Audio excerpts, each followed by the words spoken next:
In comparison to the Mississippi River, the Red River, which flows on the western side of the state, receives much less attention, not only in the history books, but in the conversations surrounding waterfowl habitats. In this episode, we meet up with the Dixon family and share camp at Panola and Bates Mountain, both of which are situated in close proximity to the Red River.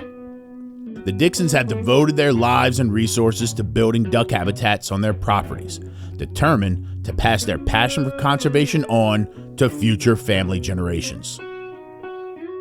As important as ducks are to this family, it pales in comparison to the love they have for each other and how they express that love through food.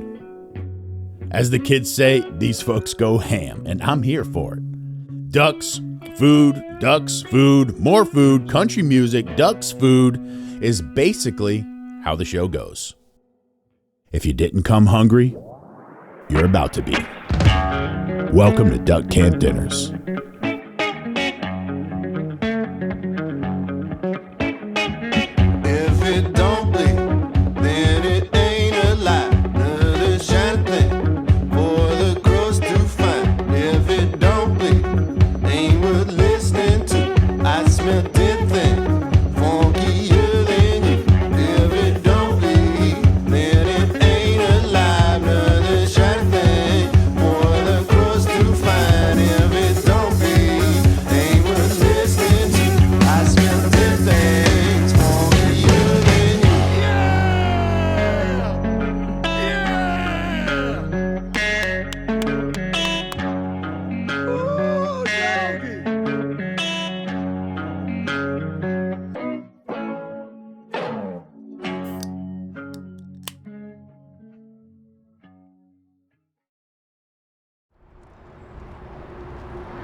This place was Herbie K's Liquors prior to Prohibition.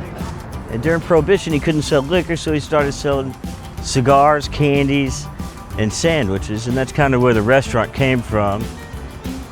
Going on 88 years now. Busier than ever, the food's better than ever, and it's still the most fun place in town. Most of our customers are second and third generations, and it's a great place to be and a great place to work. If you're ever around here, you need to come see us. Whoa, it's been Mardi Gras time and you got a spare dime, but a cup of mellow draw, baby, feeling fine. White chocolate bread pudding. We're having to bake it every morning and selling out every day. Doing the mellow draw, boogie, boogie, woogie, woogie, all the time, wow, wow. I said, doing the mellow draw, boogie, boogie, woogie, woogie, all the time.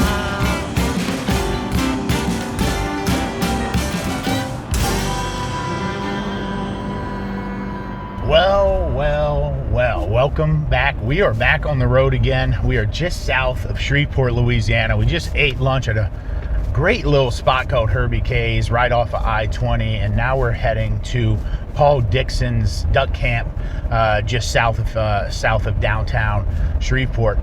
You know, it's gotten a little cool front here. It's blue skies. We're calling for some rain tomorrow, but you know, Louisiana has had somewhat of a tough duck season this year in many parts of the state, and Shreveport, this area also is seeing some of those issues with just not really cold weather and not a lot of wet, not a lot of rain, and a lot of places are dry. But reports are getting better day by day because there's cold fronts north of us pushing some ducks down, and we're hoping that kind of changes the tide of these folks' seasons here in the Shreveport area. We're gonna have to see. Mother Nature rules supreme all the time, but with a little luck, some wind, cold, and sun, I think we could kill some ducks.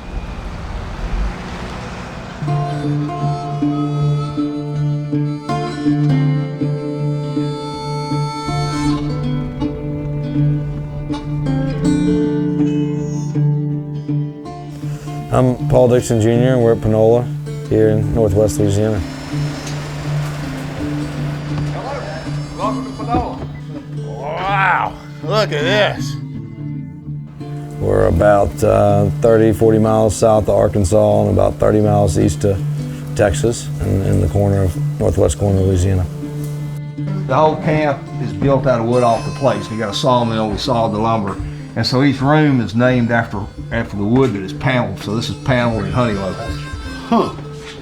I built these for for old men, my friends. And so this is a whole lot softer. It's really great. These are all bucks shot on the property? Yeah, all on the property, yeah. This is good, rich river bottom soil. These are farmland deer. They got soybeans, all summer, and we get some big ones. Not all of them, but Goodness gracious. Look at these Hollywoods, bro. How beautiful is that? It's obvious that Mr. Paul's put a lot of love into building Panola and the habitat which surrounds it. The place is stunning, and while it is much different from other camps we've been to, it still feels homey and familiar. This place we've owned for about 25 or 30 years. My dad bought it back then and kind of added a few pieces on here and there. It's about a little less than 1,000 acres along the Red River. It was all pretty much pasture and woods when we bought it, and just slowly over time created all the waterfowl habitat. we're just gonna sit up here above these flooded cornfields and watch the ducks come and go. A bunch of them are gonna come in at 5:45. There's a few out here now, but the pintails and teal come in late. The dadgum pintails are just freeloaders. They come in here 30 minutes after sunset, and they sit here and eat my corn all night, and they leave an hour before daylight. That's all pintail.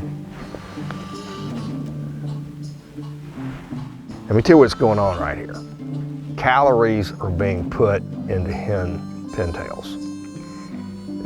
Abundant research that not only the number of eggs that a hen duck lays, but not only that, but the energetics of the ducklings is directly proportional to her body mass, okay?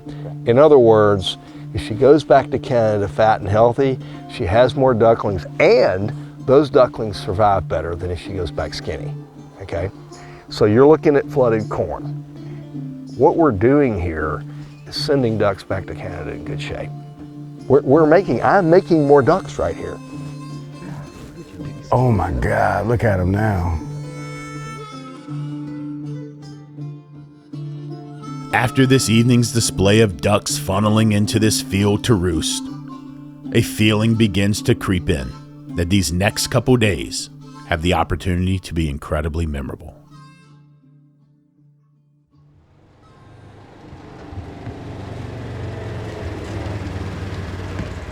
Once the sun goes down, we head back to camp to start cooking with Paul and his crew. They've got some dishes already started, and to say the least, the menu is ambitious. The feast starts with a mix of fried oysters and fried green tomatoes.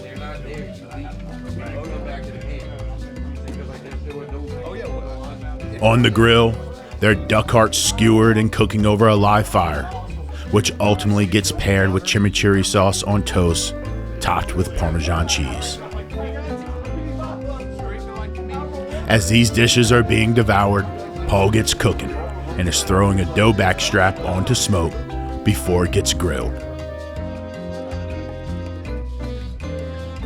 Blake takes the sides and cooks up roasted acorn squash with a side of crawfish and tasso cornbread casserole.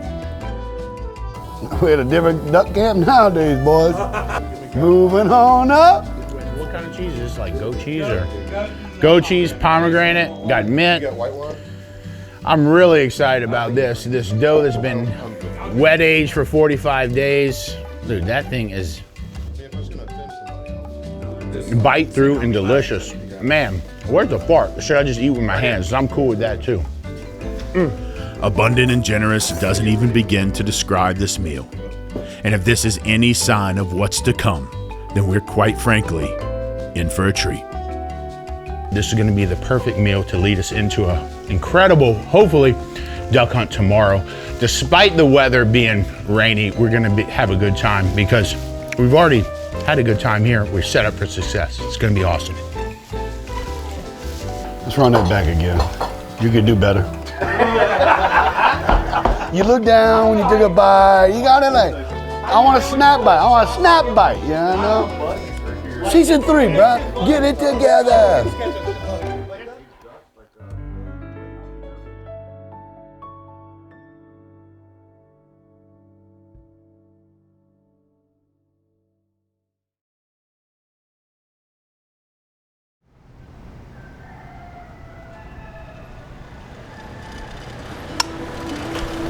You got shells in here, Short?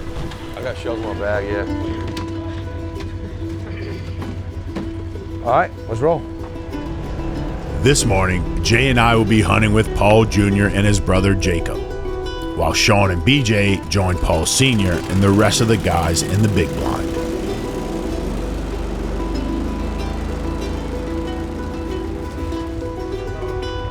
All right, here we go. Paul has us hunting out of a 2-story treehouse blind, which is the first for Jay and I. How to get this blind. Pretty cool blind. First I've ever hunted with a 1-story. First I've ever hunted with a 2nd story. So over this morning goes is playing, beat this rain, shoot a couple ducks, have a little fun.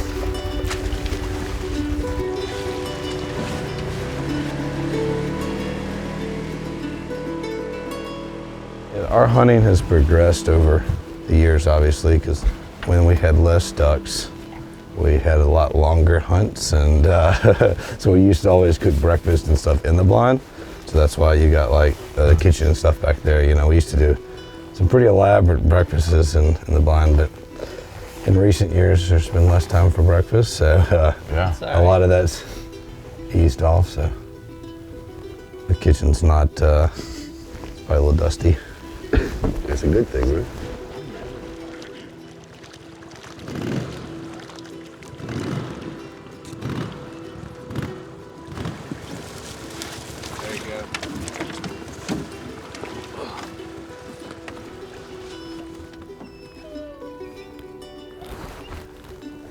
It's gonna start in a minute, I promise you.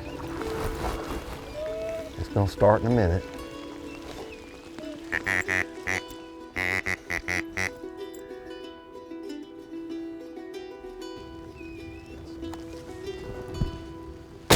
Oh, there we go. Got 2 down. You got 2? Yeah. Spoons? Pretty sure it's spoons.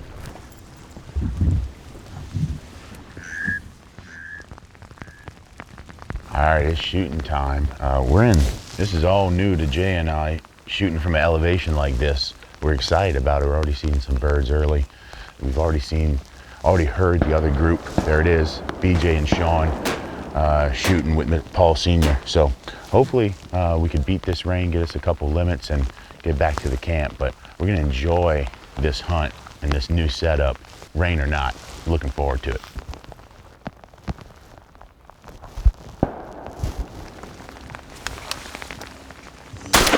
There you go.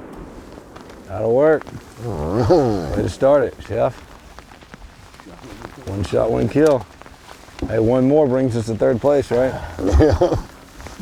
Over the last few episodes, Jay and I have quietly been keeping tally of the ducks we've shot for the season. You're tied for 3rd right now. Currently, Bayou Black holds the top spot, followed by our teal hunt and Klondike. We're off to a quick start here in Shreveport, with a few more hunts to go. I have a feeling the final tally's gonna be close. Nice shot, Jay. Oh boy. We're in 3rd place. Attaboy. Here. Up. Another kick. Back. Tex. You said you wanted some wood ducks flying early. Get your wood ducks flying early. Birds are flying everywhere right now. It's hard to even kind of take a shot because you don't know which one you're going to shoot at, but they're definitely active even in this rain. Here you go, right here.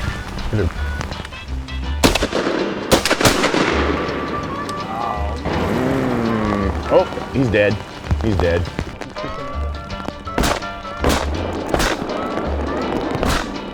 Oh. Good shot. Y'all gave him a headache. Is that a dead duck right there? Oh, we got ducks all over the place. All right. Hey, Chef, what? You got a band behind him. Which one was that? The one I shot back here. Son of a gun. Look at that, boys. Good job. Bandit hunt. Congratulations, bro. There you go. Nice. I like your outfit. I like your outfit. Twinning. Chest bump. There you go. Hey! Oh. Double. Well, I had to make up for the first shot that I missed.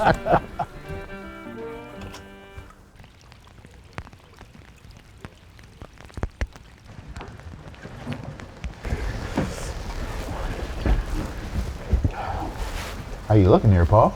Got 18 in hand. I think Jacob's 19, and he's got a couple, so we're Close. almost there. Well, we're gonna shoot the rest of the ducks covered, I think, and the security of a roof. Both blinds this morning shoot their limit of ducks, despite the weather not being ideal.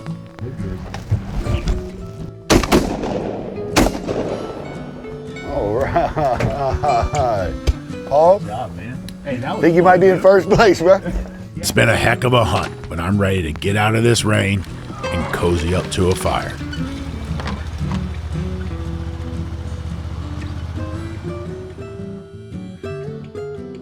Mr. Paul has the perfect lunch cooking up after a cold and wet morning. Paul Sr. loves to garden, and he's got some beautiful turnips that he's stewing down with a side of hot water cornbread. Unbeknownst to us, there was also 2 suckling pigs on the smoker, cooking while we were hunting.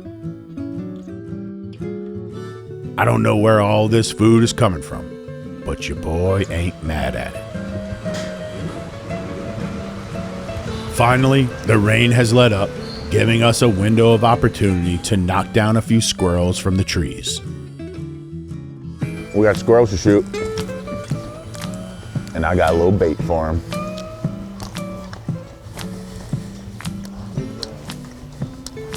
Little peanut M&M, little pro move, pro sack snack right there.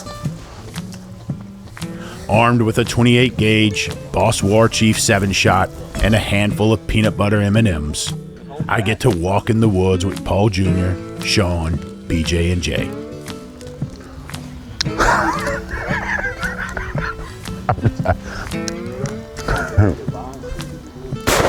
Look, he just jumped in the tree. Look, he's right there. Look, look, look, look. There he goes. He's dead. He's falling. Boom. Nice. Look, there's another one. Look, right there. Yep. Oh! He's dead. He's dead. Yeah, these are some good ones. This is a big old daddy. Yeah. That's a big tree rat. Well, seems like we got 4 squirrels for the pot. There's 2 nests up there. I think I shot this one straight up. See it? There he is. There he is. He's right on the edge.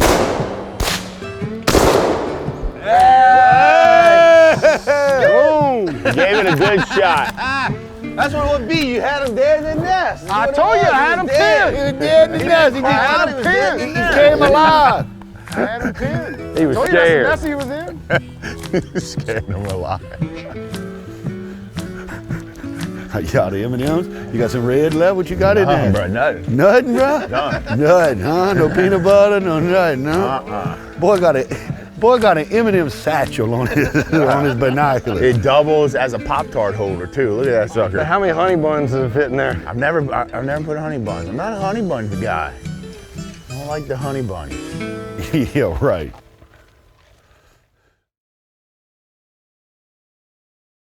Welcome back, folks.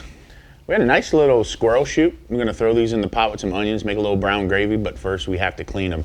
Now, there's a lot of different ways you can clean a squirrel, but the number one way, in my opinion, is any way that gets you the least fur as possible on the meat. So that's really our goal here. What I like to do first is just You can use shears here. It works better than what I'm doing here. But if you don't have any shears, you can just take a knife.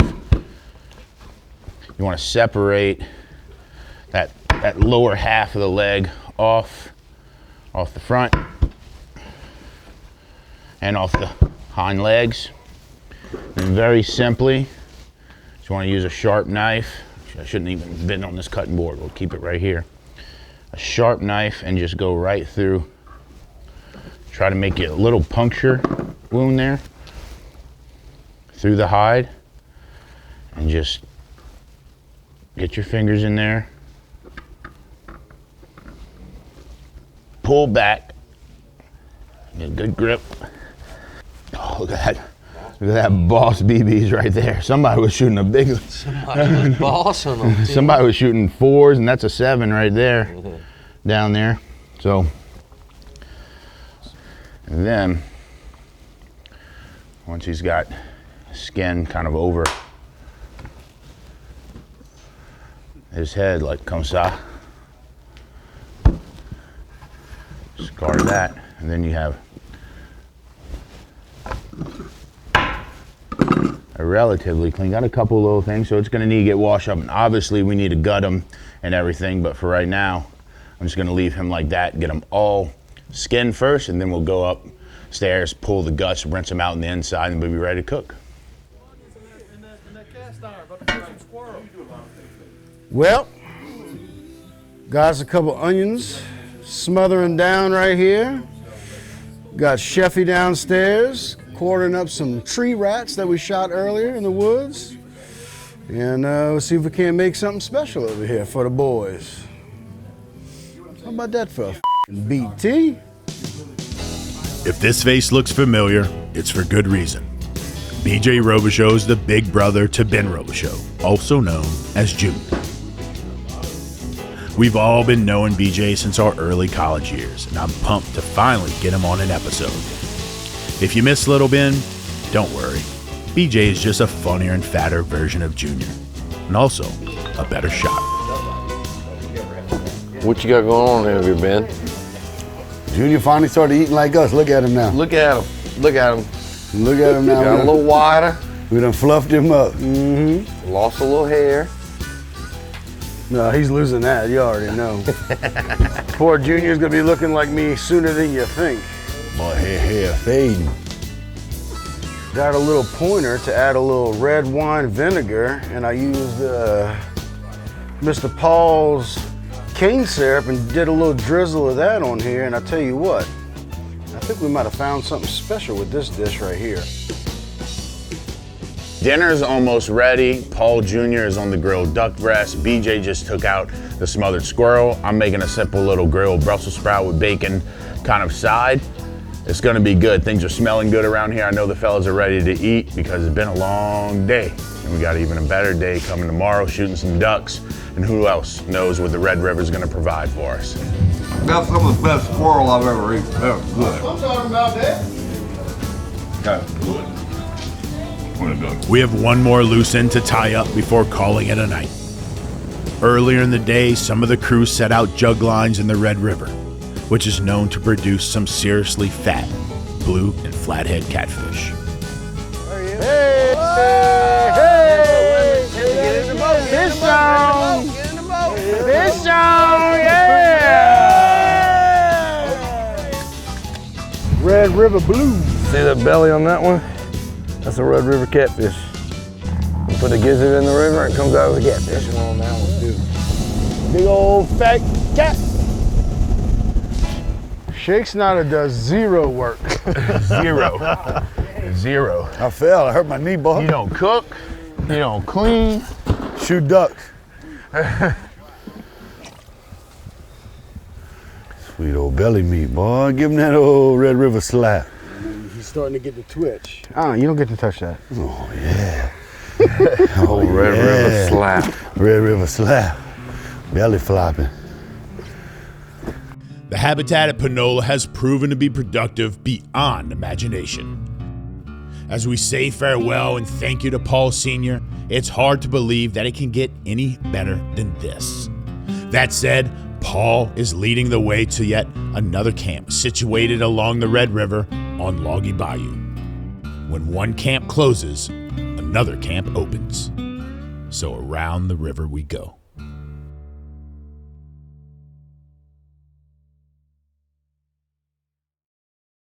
So we're leaving the camp here. We're heading to Paul's cousin's camp on Loggy Bayou. It's about a 30-minute boat ride. The other half of the crew is already there by car. We decided to take a boat because why not enjoy the scenery of the Red River? Let's get to it. Let's get to it. Who says that? I'm stumbling on like this little transition. All right.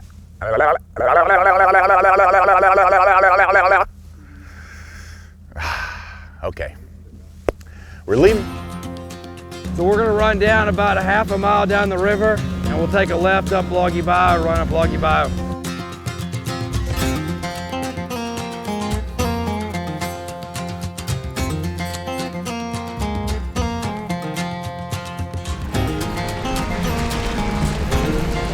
See, this is what I'm talking about.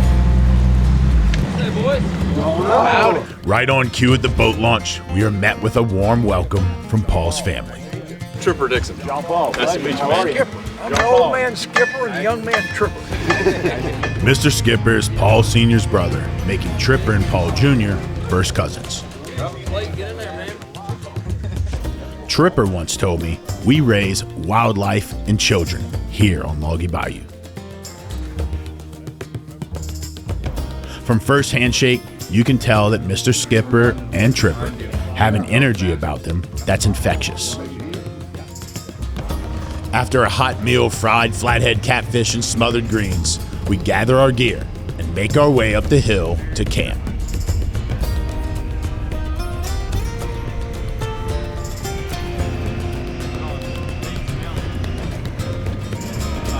The camp on the hill known by the Dixons is called Bates Mountain.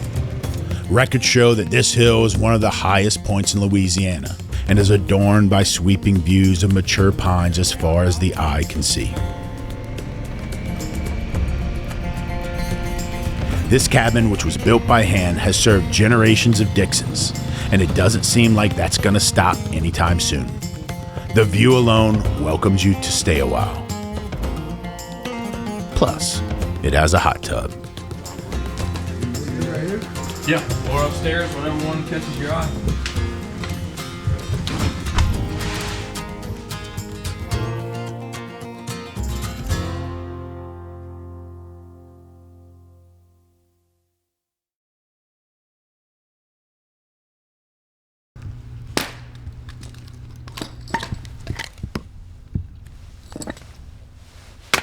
Yeah, there's a mountain in Louisiana. We bought the property 40 years ago, and I walked up here at Timber Company on this land, and I climbed up this hill. I went, oh my gosh.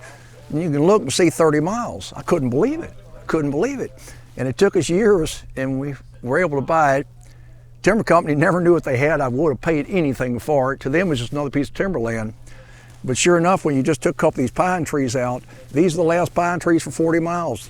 So you're looking over the whole Red River Valley here. You can see 30 miles for 180 degrees here. So we came up here with the kids 40 years ago and camped out on here and started dreaming about having a cabin. And we built this cabin. We built half of it, actually, the front half, and camped up here with the kids for years.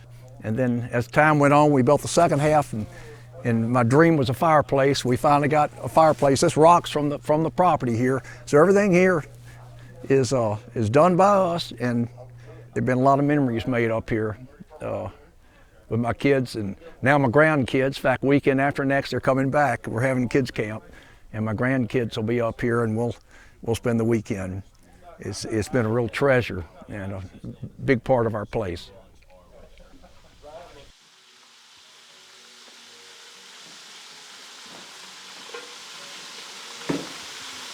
I love to see duck hunters thinking outside the box when it comes to recipes.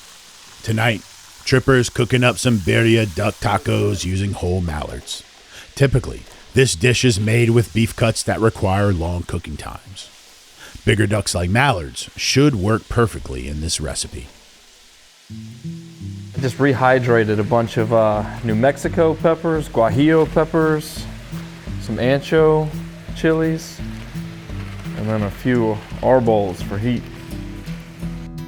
You hear people either say they don't like duck or all they know of is duck popper to it, you know? But anytime I eat anything, I'm like, you know what, I can do duck with this. So if it's like a birria taco, or I mean, I go Asian all the time. I just love, you know, dumplings. You know, I'll hand wrap ravioli with duck. I'm not a chef like you, but I love to cook. All right, give me a Kunaz. Give me some Jay. I want Jay. Who you gonna be up against? So I know. Oh, we got Kunaz versus these redneck. Let's go. Pick you a redneck out. Do Paul. Come on, Paul. Do Paul. All right. Jay, I guarantee you don't hit this. Pooh. No! Guaranteed he wouldn't hit it, is what he said. All right, he got 2. Up pretty good, Paul. Yeah, that's good shooting. And he called you a redneck. Yeah. Well, you called me a Kunaz. That's a term of endearment, isn't it? Yeah. So is redneck. All right, I gotta give you a cooker like I gave Jay. Sudden death. Paul. Sudden death. Paul! You're defending the redneck. Kunaz is on 1, redneck 0. Paul, team redneck, man. Kunaz is on the board. Whoa, that's dangerous. I'm working on a side for tonight's dinner. We have these beautiful lion's mane mushrooms. We have some purple turnips out of the garden, some green onions out of the garden, and also oyster mushrooms we found in the woods along the Red River. We're roasting these mushrooms all in Mangalista bacon grease right now. And we're gonna make a little kind of mixture or hash, if you will, just all really great vegetables from right here on the property.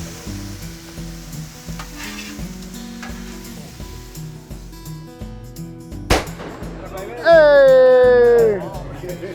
JPO muffin top.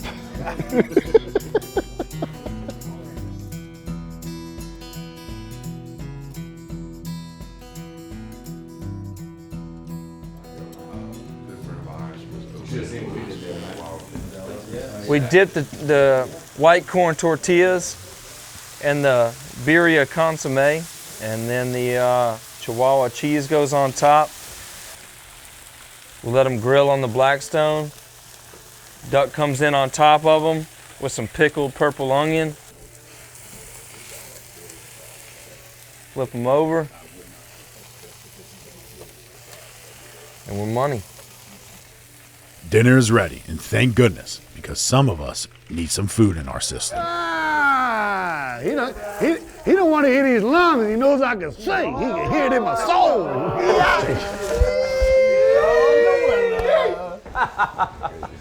Y'all getting along. We have to get the guitar out here in a minute, bro. I'm getting fired up. Yeah, boy. Fire him up. Look here, y'all, come get a plate. Get you some charro beans. What are you calling this, Chef? Vegetables. Get some vegetables. Veggies. It's a must. It's a must. You got to get a big scoop of this consomme. You got to get the sauce in one of them, and put your beans in the bowl. That way you got a pocket for your sauce, and then come on over here, and I'll plate you up tacos. Ooh, okay. All right. Hey, boys, y'all kick it off. Y'all go first. Yeah, come on. No. I'll go first. I got no problem. We ain't going first. We don't know what y'all cooked in there. Oh, it's fucking cyanide. I know what you put in there. Serve it to your buddies first, then we'll go.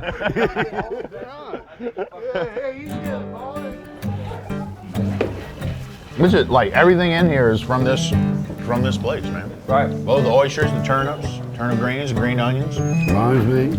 Oh man, I'll tell you what, that is delicious. Great job. Come over here and grab a seat, buddy. Get out. Good move on the pickled onions in there too. Yes, great. Sit down. We got a chair for you right there, brother. Sit down. Come on. Enjoy your meal. All right, I'll play you something. I have a song I want to sing tonight that is special. I've been writing. Hey Jordan, he said he couldn't sing. He needs you. Do what? He knows my song. I've been writing it for about 2 weeks. Hey, me and Jay got one.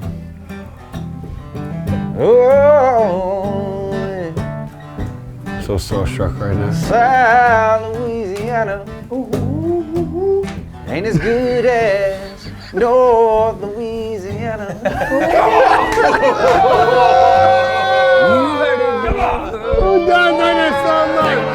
You should have saved that till later, bro. Not as young for that. You gotta ease those in. You gotta ease those in. North Louisiana. Jordan, I'm gonna play this Ain't one. got nothing on the south. I'm gonna play part of it. They up Oh, here yeah, Jay's on a hot trying one. to run a bunch of catfish. Trying to run them out. Yeah, no, they don't know what to do. They ain't never even made a real Cajun roof. They just up here, up in the south, Arkansas, just living the best Louisiana wish and what they could ever thought. What kind of voice is this? What is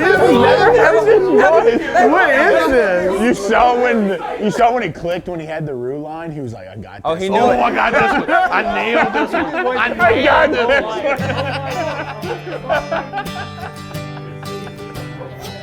If you haven't recognized these two by now, allow me to introduce you.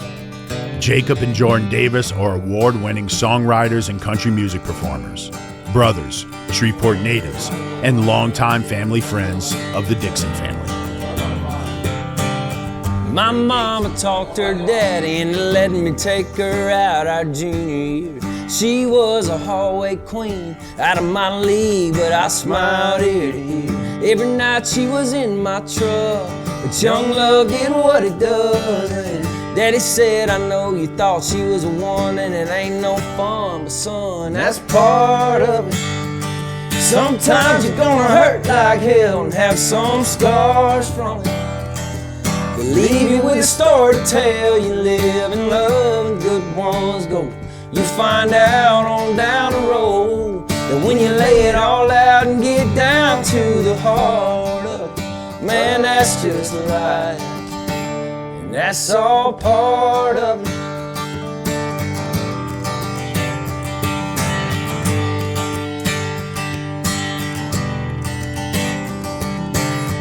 Granddaddy cut his teeth and planted that seed across 80 acres of land. He steady checked that gauge, he prayed for rain like he knew the big man. All the way to the day that he met him, when Daddy read his will to the family. I just about broke down when I found out he went and left me part of it. Sometimes you're gonna hurt like hell and have some scars from it. But leave you with a story to tell. You live and learn, and good ones go. You'll find out on down the road that when you lay it all out and get down to the heart of it, man, that's just life, and that's just part of it. Yeah, that's just part of it. Well, heartbreak faded and I chased a dream up to Tennessee. Met the love of my life that gave me 3 more, and I don't know who I'd be if they weren't part of it. Sometimes life takes care of itself and heals those scars from it, and leaves you with a story to tell. You live and learn, and good ones go. You find out on down the road that when you lay it all out and get down to the heart of it, son, that's just life, and that's all part of it. Yeah, that's all part of it. Yeah, that's all part of it. Yeah, that's just part of it.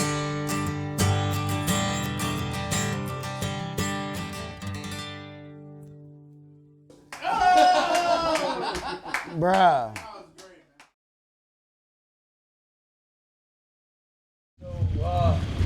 Rednecks are up 1-0 or up by 1 on the Cajuns, I think. What scoreboard did you read? If that's what makes you feel better, I'm okay with it. So I think it all comes down to the shoot.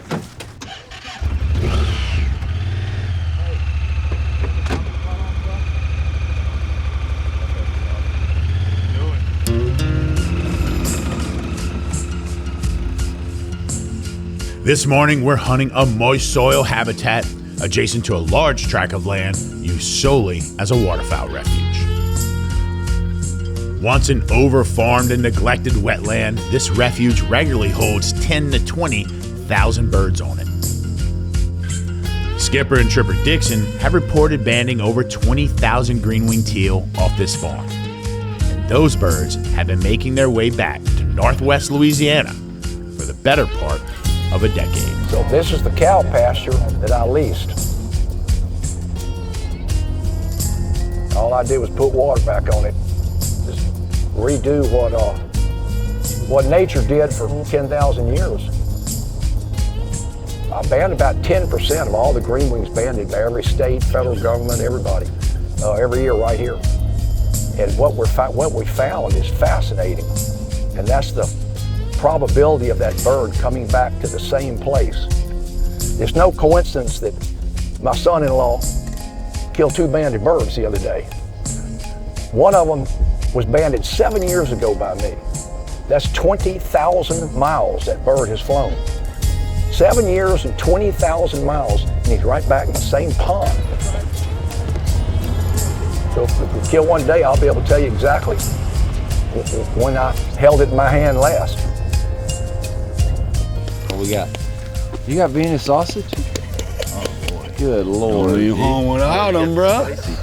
You gotta get that middle one. That's the best one. Look at that. Oh my God. Dude, the sound of that going in somehow made that grosser. And I didn't think that was possible. God's little nectar. Oh, wow. Golly. Whoa, that's real. Yeah. Glad you like that, bro. Oh. All right, it's our last hunt here on the Red River, and we bumped up a good bit of ducks coming in here. We think they're just gonna come back in and trickle in. This group, this episode is about 15 ducks away from taking the lead on the most ducks of an episode. So it's gonna take some shooting for us and some luck getting these birds back in, but it's gonna be fun no matter what.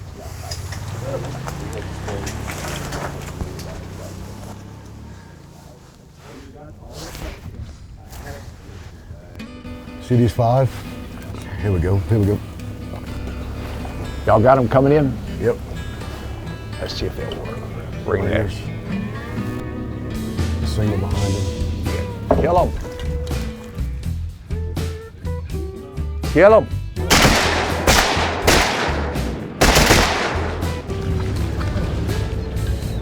Dead bird, back. I do get you feel a real gun now. All right, bro. Here's Sweet Sally. She don't miss. I'm just glad. She don't miss. I'm just glad you're not putting a Benelli in my hands. That would just hurt my soul. Oh, we ain't gonna break you completely, bro. They had this argument last night, and so they challenged themselves. They swapped guns and swapped ammo. Oh no! Why would anybody swap guns? That's like swapping wives. It's the quickest to 6 with a gun and ammo swap. What you got? Oh, okay. What you gonna do with all this good gear? You feeling like a man now, man.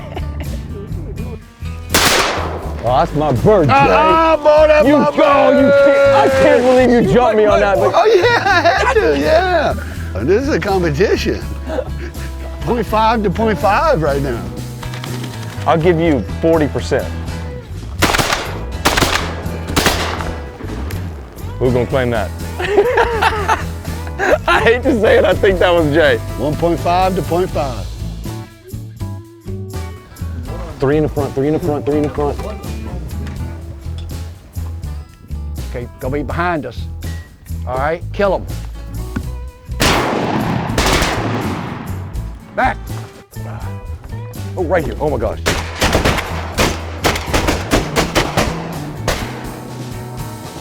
All right, hunting's picked up. The green wings are coming in here committed.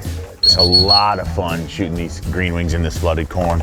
The Red River has provided thus far. Can we switch guns back?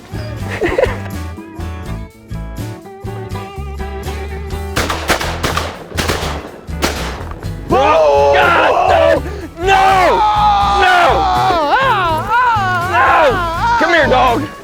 God. Shoot him if you got him. Come here, fella. Come to daddy. Yeah, bring me my bandit ring there. Don't watch a group coming in.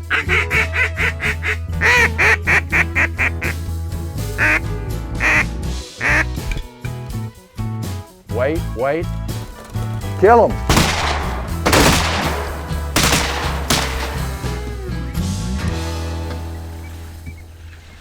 All right, that was a hot and fast green-winged teal shoot. Man, that was fun, trickling off that reserve the whole time. We're done. We got our 5-man limit, 30 ducks, mostly green-winged teal. Talk about good eating. Woo! Now we got to head over to the Waffle House blind, is what they call it. We haven't been there yet, but I hear there's some breakfast waiting.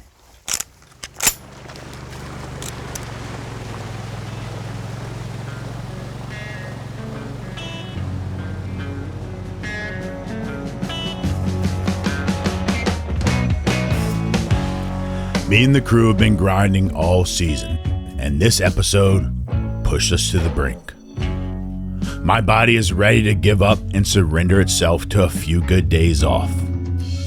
But my mind, dripping with dopamine and serotonin, urges me to push on. My eyes have opened to the beauty and abundance of Northwest Louisiana, and I have the Dixon family to thank for that. Y'all come and get yourself something to drink.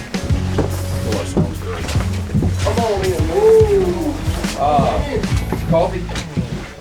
Chasing the things you love, whether that's ducks, a career, a girl, or even the making of this show, comes with its fair share of sacrifices. Despite the toll it takes, the journey is worth it. Anybody wants anything, we got a dumb waiter. That's all part of it. If it don't be, then it ain't alive, nothing shiny thing. For the crows to find, if it don't bleed, ain't worth listening to. I smell dead things, won't give you than you.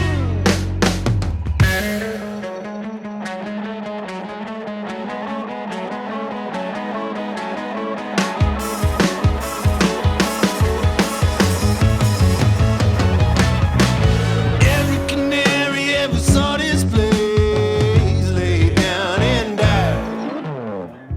Don't matter.